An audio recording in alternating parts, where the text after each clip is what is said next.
Bueno, en este primer programa del 2016 tenemos al primer invitado del año, en este caso me refiero a Elías Soso, un histórico dirigente del gremialismo empresarial, más precisamente hoy en día vicepresidente de la Confederación Argentina de la Mediana Empresa, CAME, ¿no? Un organismo más que autorizado para hablar en la materia a nivel nacional. ¿Cómo te va, Elías? Un gusto que estés aquí. Muy bien, querido. ¿Cómo están ustedes?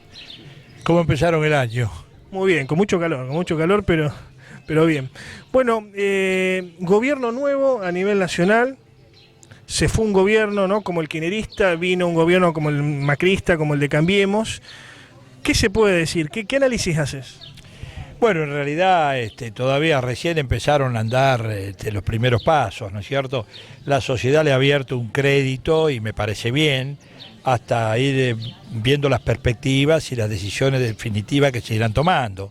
El anticipo que hubo de que iban a devaluar generó un disloque en el tema de los precios, ¿no es cierto? Que se corrieron para adelante y no sabemos realmente en qué momento se va a cortar este inusitado deseo de los formadores de precios de hacer lo que se les da la gana con el mercado, porque en realidad la responsabilidad es de ellos. Haberlo dicho con antelación a lo mejor ha sido un error, porque darle justamente al piste a esta gente que lo primero que hace es el por las dudas. Eso ha lesionado un poco, pero la confianza pública la tienen todavía. Nosotros estamos esperanzados, como todos los argentinos, en que las cosas salgan bien de una vez por todas, porque uno está cansado de tanto desasosiego, de tanto enfrentamiento, de tantas cosas que vulneran el logro de objetivos tan importantes para la Argentina, que lo tiene ahí en las manos. Por ejemplo, tenemos litio, petróleo, gas, las riquezas mineras, nuestro campo, todo eso en un proceso de integración económica y con una fe puesta al servicio del desarrollo económico, anticipándose a la inflación y a los procesos inflacionarios, generando desde la óptica de la producción un aumento en la producción. Nosotros vamos a lograr primero la estabilidad económica, porque ese es otro tema que tendríamos que discutirlo largamente.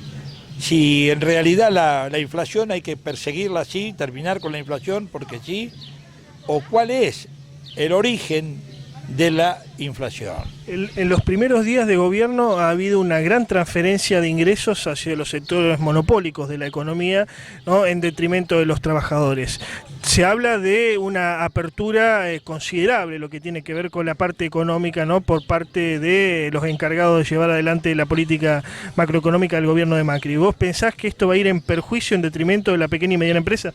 Yo creo que si bueno, por empezar, esto se puede resolver por la vía, en primer lugar, de las convenciones colectivas de trabajo y en la recomposición salarial, que es recomponer el mercado interno.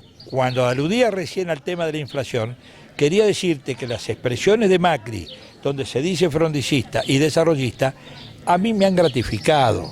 Pero quiero establecer claramente que el desarrollismo establece que la inflación es causa de deterioro salarial, pero no es la causa del estancamiento nacional. Al revés, hay inflación porque hay una paralización del aparato productivo. Entonces vamos a empezar a decir que el desarrollismo no ataca la inflación, sino que ataca la necesidad ineludible de que haya poder adquisitivo. Me la dejaste picando la pregunta. Macri se dijo desarrollista. ¿Para vos es más o menos desarrollista que el kirchnerismo, que también tuvo referente de desarrollismo, como por ejemplo Mercedes Marcó del Pont? Bueno, el kirchnerismo hasta el 2010 fue un gobierno pro-desarrollista, sin ninguna duda. Después empezaron la etapa del cepo y demás, que fueron encorsetando la economía, que ha sido una verdadera lástima, porque si hubiera seguido con el proceso anterior, seguramente hubiéramos quemado una nueva etapa del desarrollo económico y hubiéramos entrado a lo mejor en la certeza de la riqueza, de la explotación de la riqueza nacional, abrir los mercados a los grandes capitales, porque este es otro problema. ¿Qué papel juegan los capitales internacionales? Hay gente que es nacionalista de medios y dice, si vienen los capitales internacionales, ¿lo que va a ser de nosotros? No. El que tiene que ser nacional es el gobierno. Y los capitales vienen si vos les rendís, si tienen renta y seguridad, vienen como locos a la Argentina. Y ahora creo que Macri tiene la oportunidad de traerlos, pero para ponerlos al servicio de transformar la estructura nacional. Por eso no me animo a decirte si va a ser o no un proceso desarrollista en profundidad.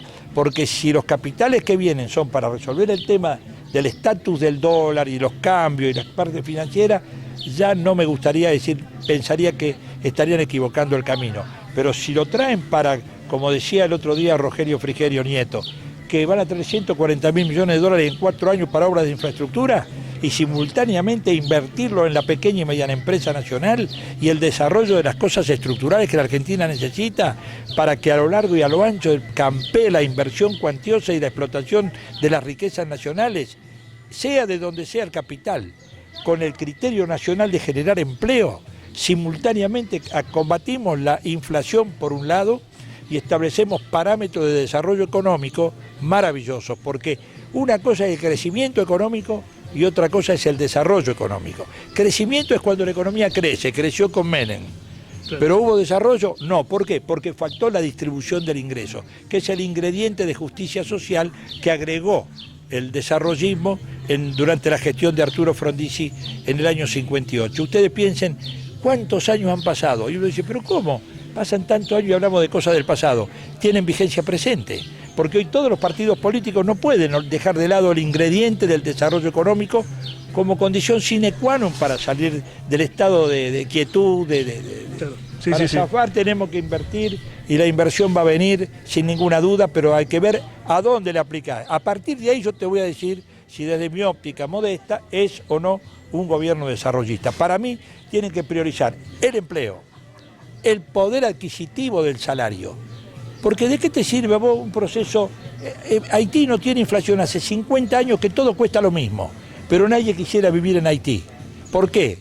Porque hay una mortadela terrible, la gente vive mal y duerme en la plaza. O sea que no tomen a la inflación. La inflación es una consecuencia del subdesarrollo, no su causa. Trazan diferencias insalvables en lo que ha sido la gestión Néstor Kirchner con la Cristina Kirchner. ¿Usted cómo lo toma en ese sentido? Hablando obviamente en términos económicos. ¿Por qué ha ocurrido esto de que ha habido un cambio tan abismal en lo que fue la primera presidencia o lo que fue presidencia de Kirchner con lo que vino después con Cristina? No, fueron de distintos perfiles. A mi juicio, el gobierno de Cristina no tuvo tanta certeza en acertar como acertó Néstor Kirchner en el aspecto de la producción nacional. En cambio, tuvo éxitos rotundos en la distribución y del ingreso nacional con las mejoras sustanciales que hubo, la asignación universal por hijo, más la distribución de subsidios a troche y mochi, como los hubo, para resolver el tema del consumo interno. Y esa es una cosa muy buena desde el punto de vista social, pero a veces, si eso no va acompañado de un incremento de la producción, es antidesarrollismo sin quererlo. Es decir, produce efectos no deseados. El desarrollismo, la única forma de aplicarlo es con crecimiento sostenido de la producción y sostenido crecimiento de la demanda. Pero en la Argentina la inflación que hubo en los tiempos de Cristina fueron por falta de satisfacer la demanda, o sea que estuvo en la oferta el problema, que es la producción. Te agradecemos mucho la visita, Elías, un gusto que estés aquí en este primer programa del 2016. Le agradezco a ustedes la atención, muchachos, que tengamos un buen año, tengamos fe, y eso de que la Argentina tiene destino es cierto, pero no pensemos en que Dios la va a mandar. Hay que pelear para modificar las estructuras nacionales y acumular riqueza para que la gente viva bien. Habrá que ser desarrollista, entonces así pasaba la palabra de Elías Soso, dirigente nacional de CAME, ¿no? Un histórico en este sector. Vamos a un pequeño corte y regresamos aquí a Cuna de la Noticia TV.